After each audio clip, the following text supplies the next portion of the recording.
La verdad.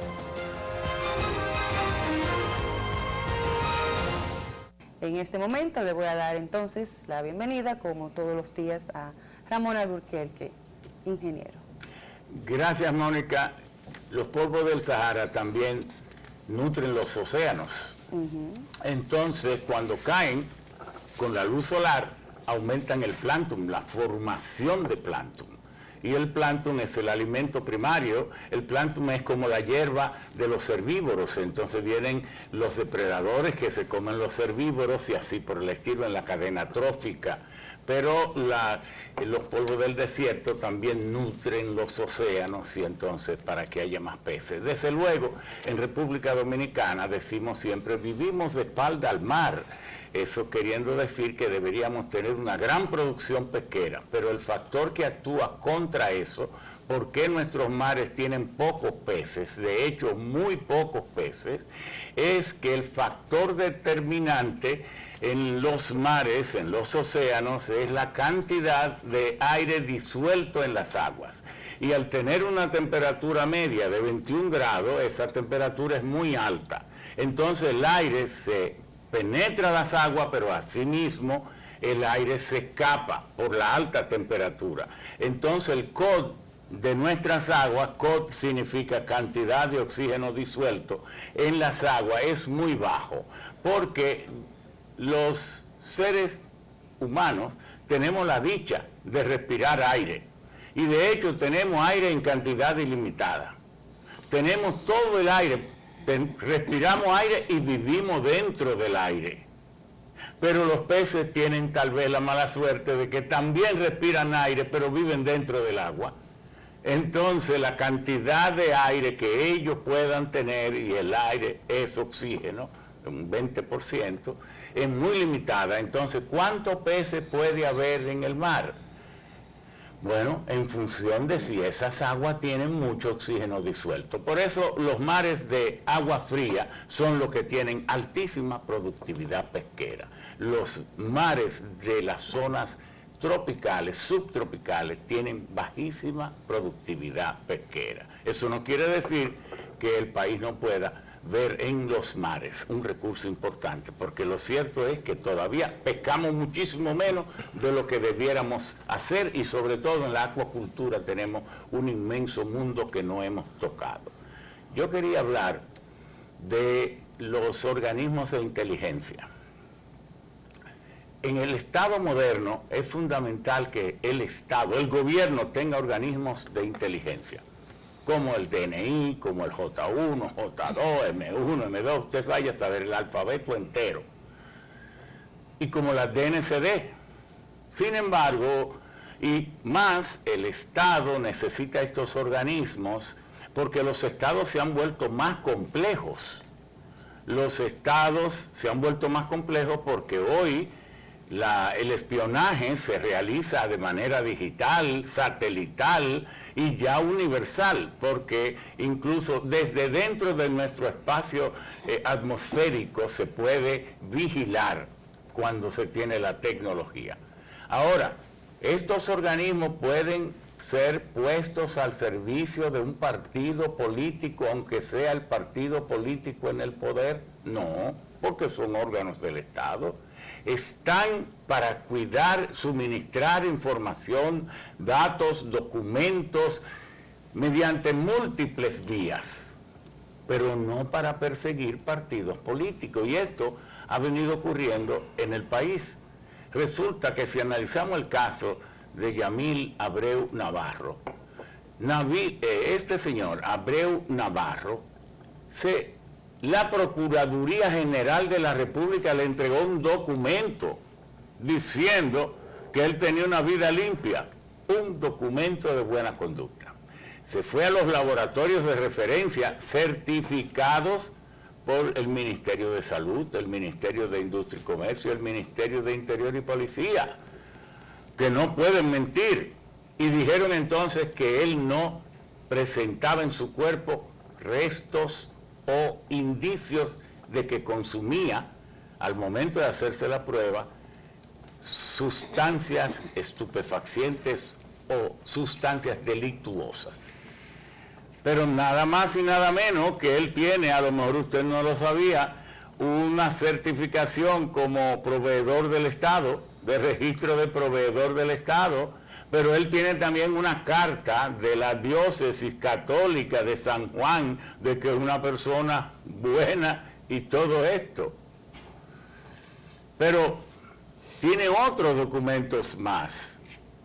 Entonces, uno se pregunta, ¿y los partidos políticos están para investigar la conducta de los ciudadanos? ¿No es el Estado? Sí, el Estado. ¿Qué órgano? La Procuraduría, el DNCD, DNI, todos. Y entonces, ¿puede el Estado enrostrarle a un partido? Usted tiene una persona sospechosa de narcotraficante, cuando es el Estado el que debe identificarla, descubrirla, demostrarlo, pero además, cuando es el Estado el que le ha proveído, suministrado los documentos que él, al ir al PRM, el PRM lee esos documentos, ve que cumple con todas las exigencias. Si el PRM le dice, no lo voy a inscribir, primero, ¿basado en qué? Porque los documentos oficiales son los que hablan por la conducta del ciudadano. Entonces, ¿cómo puede un partido político decir, no te voy a inscribir, cuando dentro de los derechos de ciudadanía reposa uno fundamental, el de elegir y ser elegible? No como decía antes. Antes la Constitución decía elegir y ser elegido. No, eso ya no es así, porque es un error. Es elegir y ser elegible. Bueno, si los documentos que el Estado emite dice que él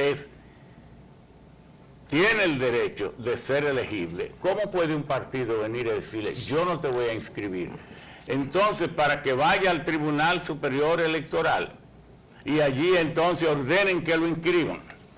No, evidentemente que estos organismos tienen que cuidarse, tienen que cumplir su rol y sobre todo no estar en esa perversa actuación de estar como instrumento del candidato de la oposición, queriendo levantarle expediente a PRMistas cuando el principal culpable o el único culpable de que esa gente se hayan inscrito en PRM es el que debe investigarlo, detectar sus conexiones y vínculos, negarle los documentos que le habiliten para inscribirse y iniciarle un proceso judicial, pero además ocultaron que había sido solicitado en extradición.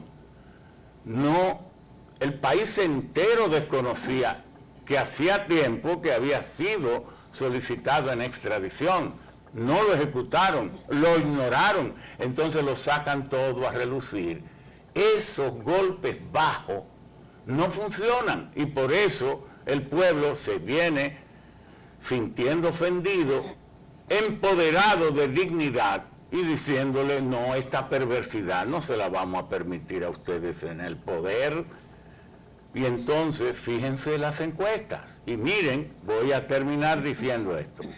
Luis Abinader no va a sacar 53.7 en las encuestas, porque ahora viene el proceso del voto útil. Aquel que iba a votar por un buen candidato, pero que se da cuenta que no tiene posibilidades, se va a unir a Luis porque es el punto, es la parada de dignidad que en esta marcha hacia la reconquista del poder transparente está dando el pueblo dominicano. Mucha de esa gente se unirá a los votos del PRM y de sus aliados. Pero en esa encuesta no están los dominicanos de ultramar, que son 597,000, que es el 7.8% del padrón, que si aquí vota el 70%, eso será 5 millones de votantes de votos hábiles, y entonces cada un 1% serán 50,000 votos. Si fuera de esos 600,000, digamos, vota un poco menos de la mitad, votan 250,000. ¿Qué va a pasar? Que habrá votado 5 puntos del total, entonces vendrá eso a adicionarse. Y mire, el insulto más grande que puede recibir un dominicano en Europa, en las islas del Caribe o en Estados Unidos, es que le llamen PLDista. Se siente como que le han herido el alma. El PLD no sacará un 20%. ¿Qué significa esto? Que de esos 5 puntos, de seguro que 4 serán para Luis. Entonces, cuando le sumemos todo eso, Luis ganará indiscutiblemente con cerca del 60%. Bueno, estos organismos, mejor que dejen esto, porque Luis entonces, ¿por dónde tendrá que empezar la limpieza ética del Estado? Tendrá que iniciarlo por esos organismos de investigación que lo que andan es creando falsos expedientes. Muchas gracias, Mónica. Transparencia para decir la verdad y solo la verdad.